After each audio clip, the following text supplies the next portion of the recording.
So yun guys, good morning. Ito yung unit ni Sir Gamsol. Yan, order siya ng pang BR na bat na kasama sa unit niya. Tapos, meron din siyang pang hunting na bat na pinasama. Ito, fit din yan. Yung pinaka-receiver niya doon. So ito pang laro ni Sir. Yan ang bat. Yan.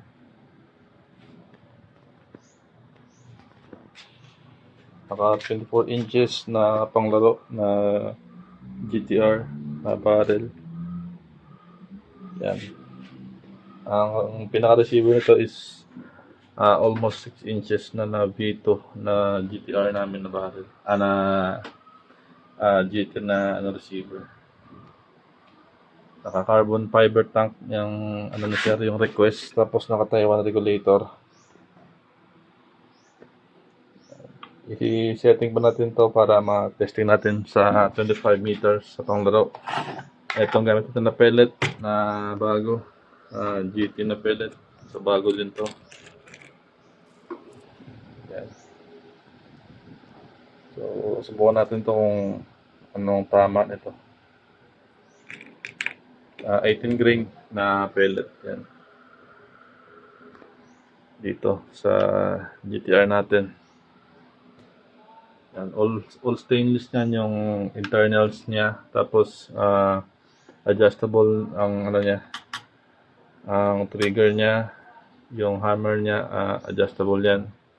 Ang valve niya kahit na konti lang yung laman, around nasa 110 PSI, hindi yan sumisingaw.